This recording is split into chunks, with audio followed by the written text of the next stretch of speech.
उससे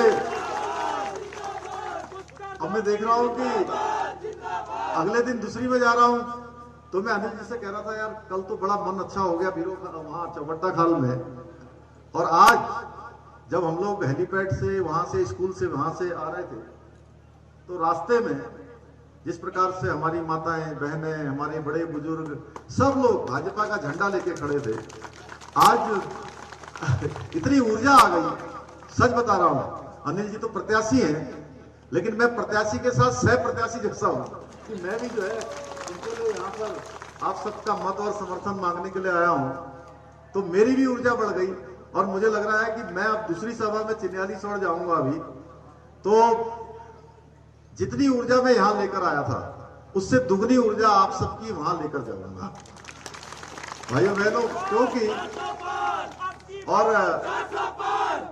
देखिए कांग्रेस के लोग तो केवल औपचारिकता पूरी कर रहे हैं। औपचारिकता जानते हैं ना आप, रस्म अदायगी जो होती है कि चुनाव में खड़े हो गए हैं, मैं कोई उनका उपवास नहीं उड़ा रहा हूं, मैं उनकी स्थिति जानता हूं। इस बार बहुत सारे लोग कांग्रेस में इस बात के लिए सिफारिश लगा रहे थे कि हमको चुनाव में खड़ा ही नहीं होना है। क्यों नहीं खड़ा होना है? आप जानते क्यों नहीं खड़ा होना चाह रहे थे? आपने देखा जिनके नाम पहले चलते थे वो सब एक एक करके मैदान छोड़कर चले गए, क्योंकि उनको पता था कि चुनाव का परिणाम क्या होने वाला है, 4 जून को क्या रिजल्ट निकलने वाला है, 19 तारीख को उत्तराखंड के लोग गढ़वाल के लोग क्या अपना निर्णय करने वाले हैं, सबको पता था।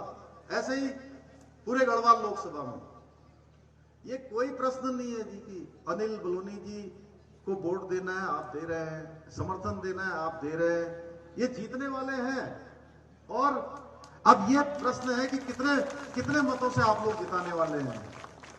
आप आशीर्वाद दे रहे हैं, आप मत दे रहे हैं, समर्थन दे रहे हैं, मैं आश्वस्त हूं, हम सब आश्वस्त हैं कि आप समर्थन भी दे रहे हैं, मत भी दे रहे हैं, आप प्रचार भी कर रहे हैं।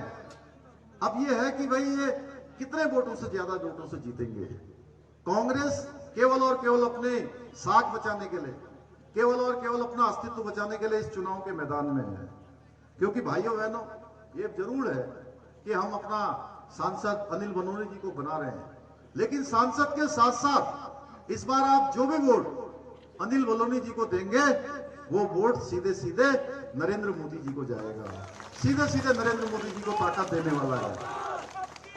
भाइयों बहनों हम सब जानते हैं माननीय प्रधानमंत्री मोदी जी के नेतृत्व में देश तेजी से आगे बढ़ा है।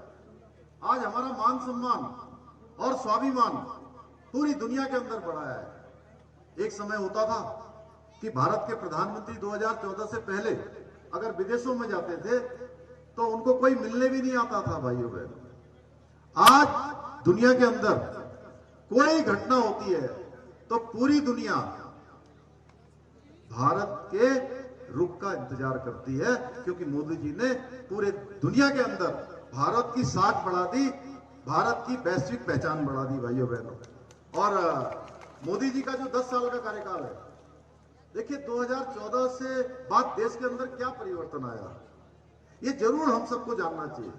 2014 के बाद देश के अंदर परिवर्तन आया कि गरीबों के लिए काम होना शुरू हो गया, महिलाओं के लिए काम होना शुरू हो गया, युवाओं के लिए अनेक startup India, make in India जैसे कौशल विकास विभाग, ऐसे विभाग बनाए गए जिससे नौजवान युवा रोजगार करें, स्वरोजगार करें।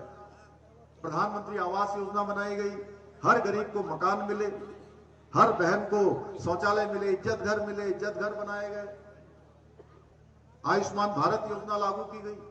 आप देखिए देश की आजादी के बाद पहली बार किसी ने सोचा कि गरीबों का इलाज भी फ्री में होना चाहिए, 5 लाख रुपए तक की इलाज की गारंटी होनी चाहिए। भाइयों बहनों किसने सोचा? देश की आजादी के बाद किसी ने नहीं सोचा। कोरोना महामारी आई तो प्रधानमंत्री जी ने सोचा कि हर एक के घर का चूल्हा जलना चाहिए, किसी को भूखे पेट नहीं सोना चाहिए।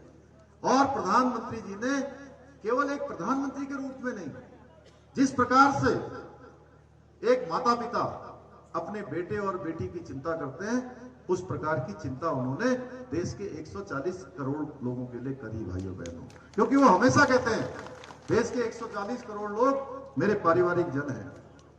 और उनके अनेक जो कार्यक्रम चले हैं, पहले के कार्यक्रम जो होते थे, पहले की जो नीतियां होती थी, जो नए नए काम होते थे, वो केवल कुछ लोगों को ध्यान में रख के बनाए जाते थे।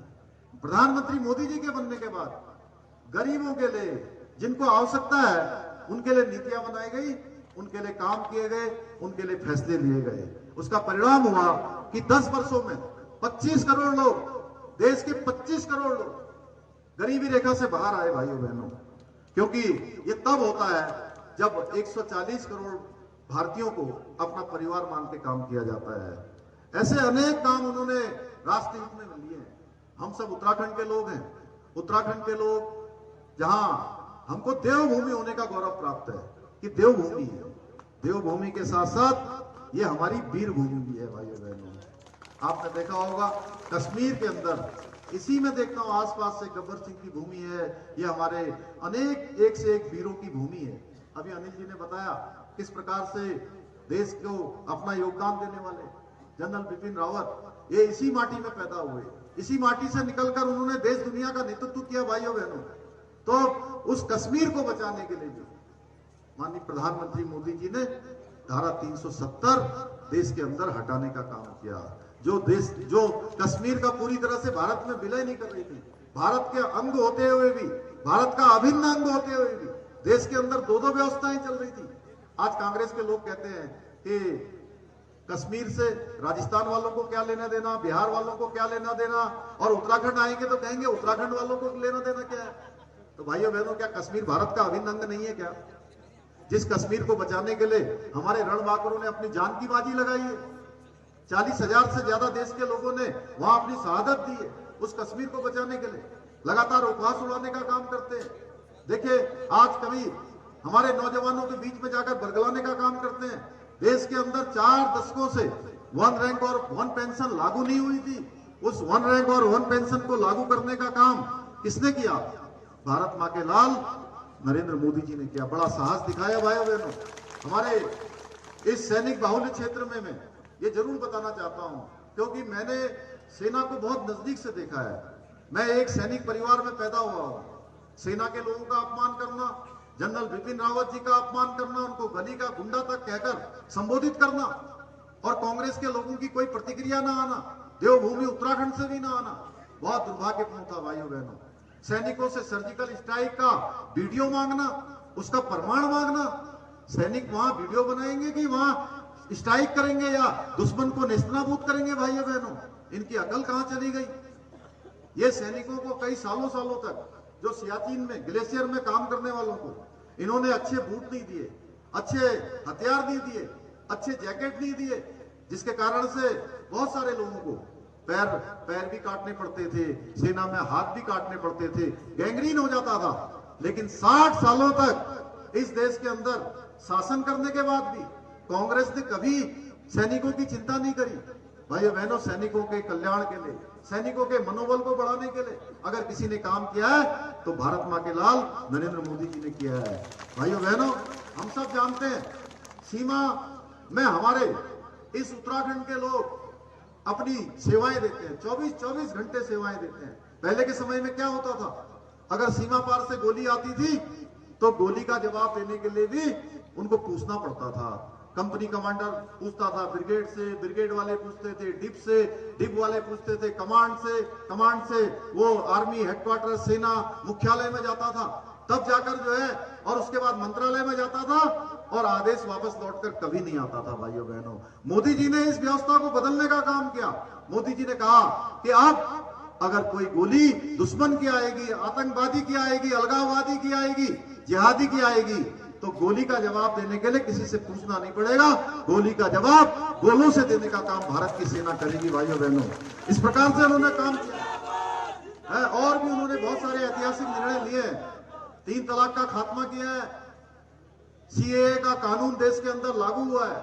जो विदेशों से हमारे बांग्लादेश में, अफगानिस्तान में, पाकिस्तान में हिंदू भाई, बौद्ध भाई, सिख भाई वहां रहते थे, उनको आत्मसम्मान से जीने के लिए भारत की सदस्यता देने का काम भी प्रधानमंत्री मोदी जी ने किया है। और हम सबको देखिए, जिनका हम हर क्षण और हर पल कोई कष्ट होता है, हमारे को कोई परेशानी होती है, तो हम सबके मुंह से निकलता है हे राम, श्री राम, राम राम, यही निकलता है ना। थोड़ा सा भी अगर परेशानी होती है और हम राम का नाम लें और हमारी परेशानी हल हो जाती है। भाइयों बहनों, ऐसे आराध्य देव प्रभु श्री राम, जिनका नाम हम हर क्षण और हर पल लेते हैं, उनके मंदिर को बनाने के लिए भी हमको कितनी लंबी प्रतीक्षा करनी पड़ी। और ये सौभाग्य भी हमको फिर से भगवान राम अपने जन्मभूमि पर विराजित हुए, उनकी प्राण प्रतिष्ठा हुई, ये काम भी अगर किसी ने संपन्न करवाया तो प्रधानमंत्री मोदी जी ने करवाया। भाई बहनों, आज भगवान रामलला की प्राण प्रतिष्ठा हो गई वहां पर। नारी शक्ति बंधन अभी देश के अंदर लागू हो गया। अभी अनिल जी कह रहे थे हमारी माताएं बहनें, अनिल जी हम लोग जहां भी जाते हैं, अगर सबसे ज्यादा संख्या किसी की होती है तो हमारी दीदियों की होती है, हमारी बहनों की होती है, हमारी मातृशक्ति की होती है।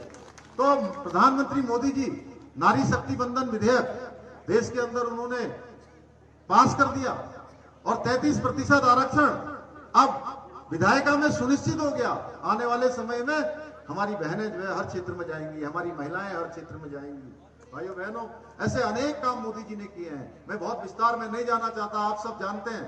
मैं इतना ही कहना चाहता हूं कि उत्तराखंड के अंदर भी हम लोग माननीय प्रधानमंत्री मोदी जी के मार्गदर्शन में आज उत्तराखंड को हिंदुस्तान का श्रेष्ठ राज्य बनाने के लिए, एक आत्मनिर्भर राज्य बनाने के लिए, एक विकसित राज्य बनाने के लिए लगातार काम कर रहे हैं।